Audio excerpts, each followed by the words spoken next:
अस्सलाम वालेकुम, आदाब। मैं हूं खलील फरहाद। 24 फरवरी की स्पीड न्यूज़ देखते हैं 25 अहम खबरें। कनाडा के वजीर आजम जस्टिन ट्रूडो ने ओटावा में ट्रक ड्राइवरों की क़यादत में मुजाहिरों को हटाने के लिए लगाई गई इमरजेंसी को ख़त्म करने का किया ऐलान। इसराइली फौजियों का मकबूजा बैतुल मुक़द्दस के महल शेख जर्राह पर क्रैकडाउन। फ़लस्तीनियों को ज़बरदस्ती इलाके से कराया जा रहा है बेदखल। इसराइली फौजियों के हमलों में मुतादिद फ़लस्तीनी हुए ज़ख्मी। तालिबान हुकूमत ने अफगान पुलिस के लिए जारी की एडवाइजरी। रात के औकात में अदालती हुक्म के बगैर मुश्तबा के घरों में दाखिल न होने, पेट्रोलिंग के दौरान किसी पर गोली न चलाने, अवाम को हरासा और उनकी तौहीन न करने की दी हिदायत। और रूस यूक्रेन जंग पर टिकी दुनिया की निगाहें। रूस के हमले में यूक्रेन के कई एयरबेस तबाह, यूक्रेन के 10 आम शहरी और 40 फौजी हलाक। पुतिन ने कहा, हथियार डाल दे यूक्रेन। यूक्रेन में 30 दिनों की इमरजेंसी नाफिज, लोगों को घरों में ही रहने की हिदायत। यूक्रेन ने रूस के 50 फौजियों को मार गिराने, 2 को जिंदा गिरफ्तार कर लेने समेत 5 फाइटर जेट, हेलीकॉप्टर और कई टैंक तबाह करने का किया दावा। यूक्रेन में मची तबाही के बाद एक्शन में आया नाटो का हंगामी इजलास। रूस के खिलाफ नाटो के 30 रुकन ममालिक जवाबी हमले के लिए बना रहे हैं प्लान। रूस यूक्रेन जंग पर आलमी रहनुमाओं का रद्द-ए-अमल। बाइडन ने कहा, दुनिया रूस को ठहराएगी जिम्मेदार। तो जापान ने कहा, रूस ने बैनुल-अक़वामी सूरत हाल की बुनियाद हिला डाली। इटली ने भी गुस्सा जाहिर करते हुए हमले को बताया नामुनासिब। यूक्रेन तनाज़े में आग में घी डालने का अमेरिका पर इल्जाम लगाने वाले चीन ने चली अलग चाल। ताइवान के बहरी इलाकों में भेजा खतरनाक वॉरशिप। रूस यूक्रेन के दरमियान छिड़ी जंग तो सहम गया लिथुआनिया। मुल्क में लगा दी गई इमरजेंसी। सदर गीतानास नोसेदा ने कहा, रूस से कोई खतरा नहीं, लेकिन हमें मोहतात रहना होगा। जंग से बेकसूर लोगों की जान को खतरा। क्या यूक्रेन पर रूस के हमले के बारे में 24 साल पहले ही कर दी गई थी पेशकयासी। ट्विटर पर किया जा रहा है दावा कि सिम्पसन कार्टून ने साल 1998 में ही सोवियत यूनियन की वापसी और कोल्ड वॉर के बारे में दिया था इशारा।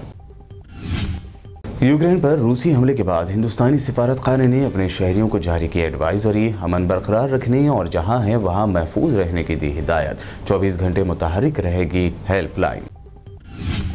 रूस और यूक्रेन के दरमियान शुरू हुई जंग ने बढ़ाए सोने और चांदी की कीमतें। खाम तेल यानी क्रूड ऑयल और नेचुरल गैस भी हो सकती है महंगी। गोल्ड हुआ करीब 1400 रुपये महंगा। रूस यूक्रेन जंग के दरमियान इन्वेस्टर्स को लगा बड़ा झटका। 2700 पॉइंट्स गिरा सेंसेक्स, तारीख की चौथी सबसे बड़ी गिरावट। इन्वेस्टर्स के डूबे 13 लाख करोड़ रुपए। दीगर यूरोपीय मुल्कों की तरह हिंदुस्तान में भी कोरोना का कम होने लगा है असर। डेली केसेस में आई 6% की गिरावट। पिछले 24 घंटों में दर्ज किए गए 14,148 नए केसेस।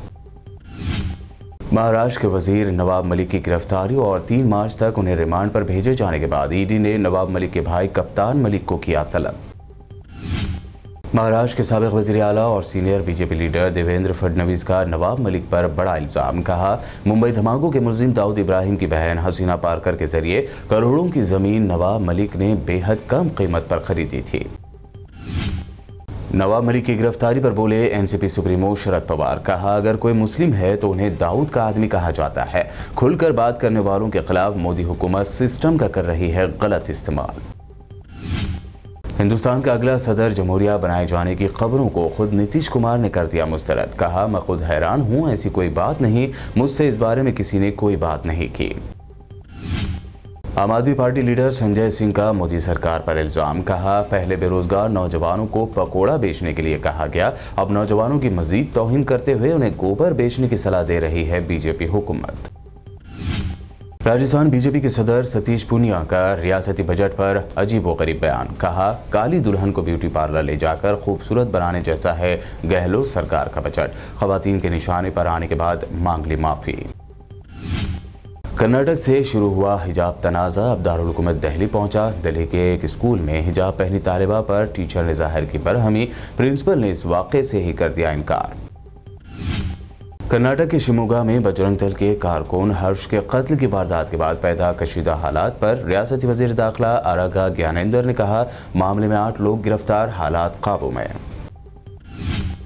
तेलंगाना के आईटी मिनिस्टर केटीआर ने तेलंगाना लाइफ साइंसेज के शोबे में 215 कंपनियों से 6,400 करोड़ रुपए की सरमायाकारी को राग़िब करने में कामयाबी का किया ऐलान। कहा, 34,000 अफराद को मिलेगी जॉब।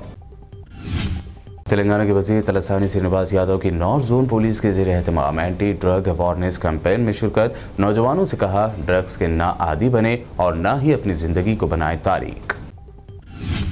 हैदराबाद के करमान घाट में गौ रक्षकों की पिटाई के खिलाफ संतोष नगर IAS सदन चौराहे पर VHP, बजरंग दल और BJP के कारकुनों ने किया रास्ता रोको प्रोग्राम। बिना इजाजत धरने पर पुलिस ने की कार्रवाई।